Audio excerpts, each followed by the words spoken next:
Mapagpalang araw po sa inyong lahat. Welcome to DJ Sean Stories. Turn on your notification bell, like and subscribe para sa crime stories araw-araw. Sa kuha ng CCTV na iyan, makikita ang isang babaeng naglalakad sa labas ng kalye. Wala mag-aakala na ito na pala ang huling beses na makikita ng buhay ang babaeng iyan. Isang matalinong babae at isang masipag na estudyante. Ngunit sa isang iglap, siya ay naglaho na lamang na parang bula. Sa ating ang storya ngayon, pag-usapan natin ang kahindik-hindik na sinapit ng isang misis na nakunan ang huling mga sandali sa CCTV. Ipinanganak at lumaki ang babaeng si Jasmine sa Amerika, pero ang kanyang mga magulang ay mula talaga sa Mexico. Si Jasmine ay mayroong isang kapatid na lalaki, isang kapatid na babae. Lumaki sa masayang pamilya si Jasmine. Ayon sa mga kaibigan ni Jasmine, bagamat ang dalaga ay nakilala nilang tahimik, masayahin at palatawa ito. Inilarawan nga din si Jasmine na sweet at mapagbigay. Meron ding nagsabi na si Jasmine ay isang matalinong estudyante. Kaya naman hindi kataka-taka na 2 beses siyang naging accelerated student. Hindi mahilig gumimik o maggala ang babae dahil mas gusto ni Jasmine na mag-aral na lamang sa library. Pero bukod sa pag-aaral, mahilig din ang dalaga na maglaro ng soccer. Siya nga ay napabilang pa sa soccer team ng kanyang eskwelahan. Napakasaya nga ng dalaga sa tuwing siya ay maglalaro ng soccer at ilang beses pa ngang nag-champion ang kanyang team. Nang tumungtong na si Jasmine ng kolehiyo, siya ay kumuha ng kursong accounting sa isang eskwelahan sa Denver. Kahit hindi na siya naglalaro noon, mahilig pa din siya sa soccer games. At habang nanonood ng isang soccer game, isang lalaki ang nakilala ni Jasmine. Ang lalaki na ito ay si Jonathan Nuno Mijangos, 27 years old. Katulad ni Jasmine, si Jonathan ay lumaki na din sa Denver pero ang kanyang pamilya ay mula talaga sa bansang Mexico. Makulay nga ang kinalakhang buhay ni Jonathan dahil marami siyang mga pinsan at mga kaibigan. Mahilig din mag-selfie ang lalaki at close na close siya sa kanyang kapatid na babae. Maaga namang naulila si Jonathan at kanyang mga kapatid sa kanilang ama. Siya at ang kanyang 2 kapatid ay itinaguyod ng kanilang ina. Bibong estudyante at may pagkapilyo si Jonathan. Ganyan nga siya ilarawan ng kanyang mga guro. At katulad ni Jasmine, ang lalaki ay mahilig din sa soccer. At dahil sa pagkakapareho ng kanilang interes, nagsimula ang pagkakaibigan ni Jasmine at Jonathan. Hindi nagtagal, nahulog na nga ang loob ni Jonathan at Jasmine sa isa't isa. Kalaunan nagkaroon na ang relasyon ang dalawa. Buo nga ang suporta ni Jonathan at Jasmine sa bawat isa. Dumalo pa nga ang lalaki sa graduation ni Jasmine sa kolehiyo. Matapos mag-aral ng kolehiyo, agad na kumuha ng master's degree in accounting si Jasmine sa isang university. Samantala, nagtapos naman si Jonathan ng kursong bachelor's degree in marketing. Pagkatapos, nagtrabaho naman bilang medical staff si Jonathan sa isang care facility. At para nga matustusan ang kanyang pag-aaral, nagtrabaho naman si Jasmine bilang accounting outsourcing service provider. Nakiusap nga si Jasmine sa kanyang kumpanya na kung pwede ba siyang mag-work from home dahil siya ay nag-aaral. Pumayag naman ang kumpanya ng dalaga. Maganda naman ang naging takbo ng relasyon ni Jasmine at Jonathan. February 2019, ang magkasintahan nga ay nagpakasal na sa pamamagitan ng civil wedding. Marami nga nag-congratulate at natuwa sa kanilang pag-iisang dibdib. Pero nagdesisyon sila na wag munang tumira sa isang bahay habang wala pa silang ipon. Pero kalaunan ay nakakita na sila ng isang apartment at nagsama na rin sa isang bahay. Sa social media, kapansin-pansin nga ang tila perpektong relasyon ng mag-asawa dahil sa kanilang mga masasayang larawan. Wala man silang sariling anak, meron namang alagang aso ang mag-asawa na kanilang mahal na mahal. Ang tahimik nga na buhay na mag-asawa ay nabulabog ng taong 2021 nang bigla na lamang naglaho si Jasmine. Lalo na at hindi ugali ng accountant na si Jasmine na hindi sumipot sa napag-usapang lakad lalo na kung kasama ang kanyang mga kaibigan. March 9, 2021, hapon pa lamang, tinawagan na si Jasmine ng kanyang mga kaibigan dahil may usapan sila kinagabihan. Ngunit hindi sumagot ang babae. Bandang 7:00 nga ng gabi, na nagtungo na ang kaibigan ni Jasmine sa bahay ng babae para siya ay sunduin. Ilang beses siyang kumatok sa pintuan ng apartment, ngunit walang nagbubukas ng pintuan at walang kahit anong bakas na nandun si Jasmine sa loob ng apartment. Nagtaka nga ang babae at nag-alala kung nasan nga ba si Jasmine. Subalit hindi lang pala ang kaibigan ni Jasmine ang nag-aalala sa kanya, kundi maging ang kanyang mister na si Jonathan. Kinabukasan nga, nang tumawag na sa mga pulis si Jonathan para i-report na nawawala ang kanyang misis. Nagtungo naman ang mga pulis sa bahay ng mag-asawa upang kausapin ang medical assistant na si Jonathan. Nakunan pa nga ng body camera ng mga pulis ang kanilang naging pag-uusap. At ayon nga kay Jonathan, huling beses niyang nakita si Jasmine ng March 9 bandang alas 9 ng umaga.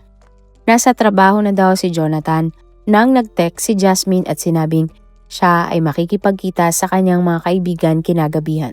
Sinabi nga ng lalaki na hindi nabanggit ng kanyang misis sa kanya kung saan sila pupunta. Iniwan din daw ni Jasmine ang cellphone nito sa kanilang bahay. Hula nga umano ni Jonathan, sinundo si Jasmine ng kanyang kaibigan sapagkat ang misis ng kanyang kotse ay naiwan sa garahe. At pag-uwi nga umano ni Jonathan kinagabihan, hindi na niya dinatnan ang kanyang asawa sa kanilang apartment. Sinabi din niya na inantay niya si Jasmine hanggang umaga pero hindi ito umuwi. Nakwento din ng medical assistant na may pagkakataon talaga na umaalis si Jasmine na walang paalam pero umuwi din agad. Matapos makausap si Jonathan, nagdesisyon na ang mga pulis na kausapin ang kapitbahay na mag-asawa.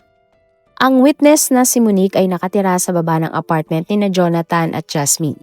Ayon nga kay Monique, March 9 bandang alas 11 ng umaga, nagulat sila nang makarinig ng malakas na kalabog mula sa apartment ni na Jasmine. Inakala nga nila na ang may gawa ng tunog ay ang aso na mag-asawa. At makalipas ang 30 minuto, narinig ni Monique ang ingay ng kotse ni Jasmine. At ito nga ay isang pulang Mini Cooper na puti ang ibabaw. Pagbaba ni Monique at ang kanyang asawa sa kanilang garahe, nakita nila ang puting kotse ni Jonathan sa pwesto ng parking nga ng kotse ni Jasmine. Naisip nga ni Monique na baka umalis si Jasmine dahil kotse ni Jonathan ang nakita niya sa garahe. Ayon nga kay Monique, nakagiwian na mag-asawa na magsalitan sa pwesto ng parkingan dahil iisa lamang ang pwede na kotse sa kanilang garahe. At alam nga ni Monique na maayos ang pagpapark ni Jasmine ng kanyang Mini Cooper. Pero noong March 10, napansin niyang tagilid ito at hindi maayos ang pagkakapark tulad ng ginagawa ni Jasmine. Nasabi din ni Monique sa mga pulis na madalas silang marinig ang mag-asawa na nag-aaway. Ilang beses na din daw tinangka ni Jasmine na iwan si Jonathan ngunit hindi ito natutuloy. At madalas kapag sila ay nag-away, nagkakabati din sila sa huli. Napag-alaman naman ng mga pulis na posibleng ngang iniwan na talaga ni Jasmine si Jonathan dahil sa agresibong ugali ni Jonathan. Base nga sa mga nakalap nilang datos, taong 2019 nagsampa na si Jasmine kay Jonathan ng kasong second-degree assault dahil muntik nang masakal ni Jonathan ang kanyang misis. Inaresto man si Jonathan pero hindi nakulong ang lalaki dahil binawi naman ni Jasmine ang kanyang reklamo. At upang malaman nga ng Denver Police Department ang totoong estado ng relasyon ng mag-asawa, kinausap ng mga pulis ang ilang malapit kay Jasmine. Isa-isa nilang kinausap ang pamilya at mga kaibigan ni Jasmine upang makakuha nga ng impormasyon kung nasaan ba ang nawawalang accountant. Sa telepono, nakausap nga ng isang detective ang kanyang kaibigan si Jasmine. Ayon sa babae, inamin sa kanya ni Jasmine na hindi daw naging tapat si Jasmine sa kanya. Sinabi din ni Jasmine sa kanyang kaibigan na abusado ang karelasyon niyang si Jonathan. Nakwento pa ng babae sa detective na ayon kay Jasmine, ilang beses na siyang nagpunta sa ospital dahil sa pananakit ni Jonathan sa kanya. Dati pa daw gusto ni Jasmine na layasan si Jonathan at ganoon din ang lalaki. Pero sa huli ay nagkakaayos nga lamang ang mag-asawa at nagkakabalikan. Ayon pa sa isang kaibigan ni Jasmine, mas outgoing si Jonathan kaysa sa kanyang misis. Nakwento pa nga daw ni Jonathan sa kaibigan ni Jasmine na gusto ng lalaki na maging physician's assistant. At ang buong akala daw ng mga kaibigan ni Jasmine, papunta nga sa magandang direksyon ang relasyon ng dalawa pero tila siya ay nagkamali ng akala. Sunod namang nakausap ng mga investigador ang kapatid ni Jasmine na si Francisco. Ay nga sa lalaki, hindi siya pabor sa relasyon ng kanyang kapatid at kanyang bayaw na si Jonathan. Sinabi niya na halos buong pamilya nila ay hindi boto sa relasyon ng mag-asawa. Maalalahanin daw talaga si Jasmine dahil palagi nitong tinitext ang kanilang ama. Pero ng March 10, hindi na daw nakatanggap ang kanilang ama ng text mula sa nawawalang accountant. At kinabukasan nga, nalaman na lang nila sa balita na missing person na si Jasmine. Git ni Francisco, mentally at physically abusive si Jonathan kay Jasmine. Ayon pa kay Francisco, 3 buwan na ang nakakalipas na nag-away sila ni Jasmine dahil kay Jonathan. Gusto daw kasi ng lalaki na hiwalayan na ng kanyang kapatid ang kanyang asawa. Ito ay dahil nakita niyang hinablot palabas ni Jonathan mula sa kotse si Jasmine. At ilang linggo matapos magsama sa isang bahay sina Jonathan at Jasmine, bigla na lamang daw tumawag si Jasmine sa kanyang pamilya dahil may pagtatalo sila ni Jonathan. Pagpunta nga ni Francisco at ng kanyang tatay sa bahay ng mag-asawa, dinatna nila si Jasmine sa loob ng kanyang kotse. Ayaw daw noon umalis ng babae sa loob ng kotse dahil pakiramdam niya hindi siya ligtas sa loob ng bahay kasama ang kanyang asawa. At habang nag-uusap nga ang lahat, bigla na lamang daw hinila palabas ni Jonathan si Jasmine sa kotse. At sa huli sinundo nga si Jonathan ng kanyang mga magulang at umalis ang lalaki sa tinitirhan nila ni Jasmine. 2 buwan ngang namuhay mag-isa sa apartment si Jasmine. Pero nagkasakit si Jasmine at gusto niyang alagaan siya ng kanyang asawa, kaya naman bumalik si Jonathan sa kanilang apartment. Nakwento pa ni Francisco sa mga pulis na habang nawawala si Jasmine, nakiusap siya kay Jonathan na kung pwede daw bang pumasok si Francisco sa bahay ng mag-asawa. Pinayagan naman sila ni Jonathan na pumasok sa apartment at sa loob nga ng apartment, napansin nilang nakaimpake na ang lahat ng gamit ni Jasmine at nawawala ang lahat ng kanyang sapatos. Napansin din ni Francisco na hindi tuwid ang pagkakapark sa Mini Cooper ni Jasmine. Kataka-taka daw ito dahil hindi ganon magpark ang kanyang kapatid. Na-access naman ni Francisco ang ring camera o doorbell camera ng apartment ng mag-asawa sa cellphone ni Jasmine.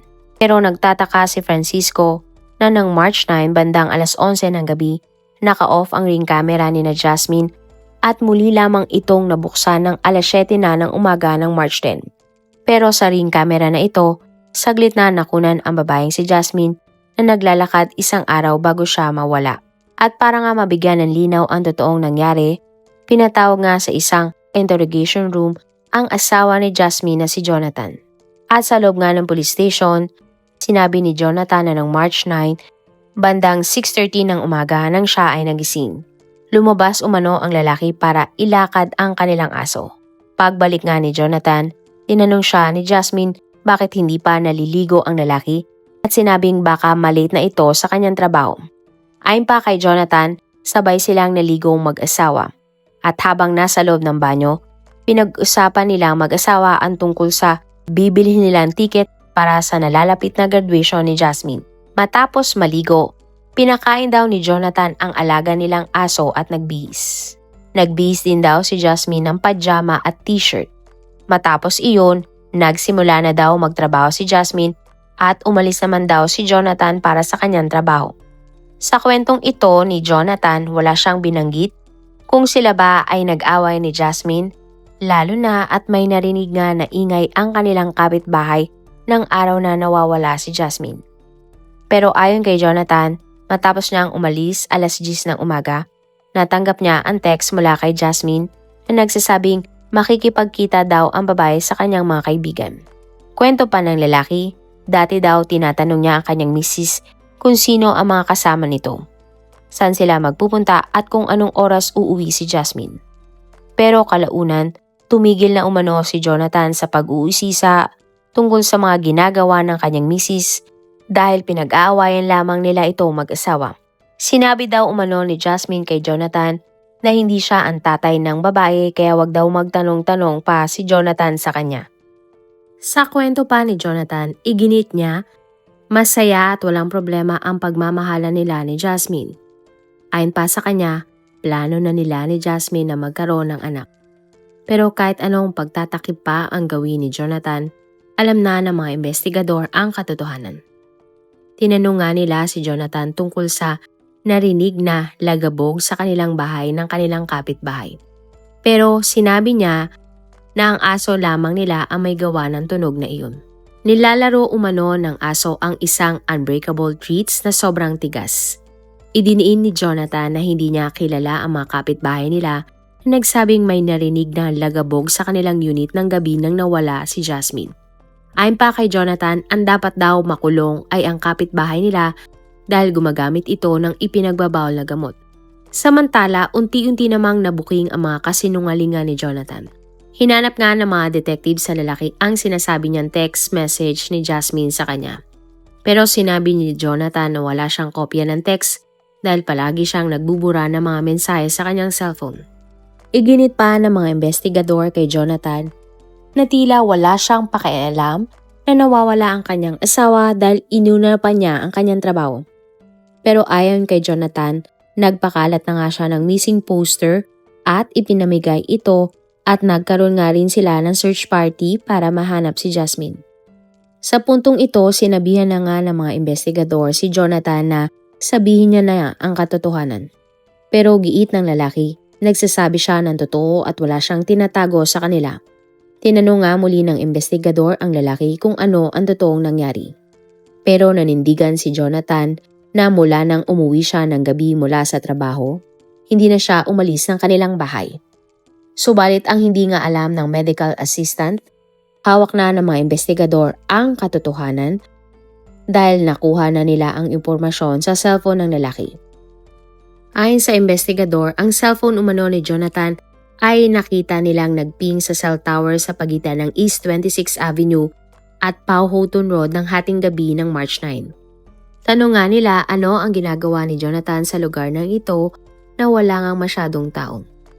Pero giit ng lalaki, imposible yon dahil hindi siya lumabas pa ng kanilang bahay. Tinanong nga siya ng mga investigador kung paano niya maipapaliwanag ang mga pangyayaring ito. Pero giit nga ni Jonathan, ang tangi lamang niyang gusto ay makauwi na ng ligtas ang kanyang asawa sa kanilang bahay. Pero sinabihan siya ng mga investigador na iyon na ang tamang oras para sabihin ang katotohanan. At kung meron mang nangyari na pagtatalo sa pagitan nga ni Jonathan at ng kanyang misis na si Jasmine, ito ay kanya nang aminin sa mga otoridad. Pero makalipas ang ilang oras, walang inamin kahit ano si Jonathan.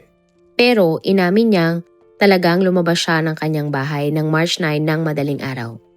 Nagmaneho umano si Jonathan ng mga oras na iyon dahil hindi siya makatulog at nakarating nga siya sa Tower Road. Tinanong nga siya ng mga investigador kung talaga bang dun lamang siya nakarating. Git nga na lalaki hanggang dun lamang siya nagpunta. Pero duda ang mga pulis sa mga sinabi ni Jonathan. Matapos iyon, sinabi nga ni Jonathan na gusto niyang tapusin ang interogasyon at hinaya na siyang umalis ng mga pulis sa police station. At dahil wala pang pag-amin na nangyari, kailangan ng Denver Police na maghanap ng matibay na ebidensya laban kay Jonathan. Mula sa Tower Road, hinalughog nga ng mga pulis ang area malapit sa lugar na iyon. Nagsimula ang search party ng March 11, pero dahil nagdilim ang lugar, pinagpaliban ito ng mga otoridad. At kinabukasan, isang masamang tagpo nga ang nadiskubri ng mga pulis. Sa gilid ng malawak na damuhan, natagpuan nila ang labi ng isang babae na binalot ng itim na plastik. Sinubukang pang ibaon ang labi sa pamamagitan ng pagtabon ng mga damo. Ang labi nga ay walang iba kundi ang nawawalang accountant na si Jasmine. Dito na nga inaresto ang asawa ng biktima na si Jonathan. Siya ay kinasuhan ng first-degree murder, assault, tampering with the body at abuse of a corpse. At base nga sa autopsy sa labi ni Jasmine, pananakal ang naging sanhi ng kanyang pagkamatay. Pinanindigan naman ni Jonathan na siya ay inosente at hindi niya pinatay ang sarili niyang asawa. At taong 2024 na nagsimula nga ang trial ni Jonathan sa korte at siya ay nagplead ng not guilty sa mga kasong isinampa laban sa kanya. Pero dahil sa dami ng mga ebidensya laban sa suspect, siya ay napatunayang guilty sa pagpatay sa sarili niyang asawang si Jasmine. At para nga sa kaso na kanyang kinasasangkutan, ang medical assistant na si Jonathan ay hinatulan ng habang buhay na pagkakulong na walang posibilidad ng parol. Ibig sabihin lamang nito, hindi na siya makakalaya pa kahit kailan. Nakakadurog nga ng puso at nakakalungkot ang istorya ni Jasmine. Ilang buwan na lamang sana ay magtatapos na siya ng kanyang master's degree. Ang buhay nga ng accountant ni si Jasmine ay hindi na maibabalik pa, ngunit sana ang mahabang sentensya ng pagkakulong ni Jonathan ay makapagdulot ng kapayapaan sa kanyang mga mahal sa buhay. Marami pong salamat sa inyong panonood. Meron ba kayong mga kwento na gusto nyong i-share sa ating mga manonood? O kung may personal po kayong kwento na gusto nyong i-feature sa ating channel, i-comment down below nyo lang ang inyong mga suggestions. Para naman po sa dagdag kalaman, i-subscribe nyo din po at i-follow ang ating iba pang YouTube channel katulad ng Tagalog Facts and Mysteries by DJ Sean at Manila Boy Wonder Philippines. Marami pong salamat sa pagsuporta nyo sa aming mga channel. God bless everyone!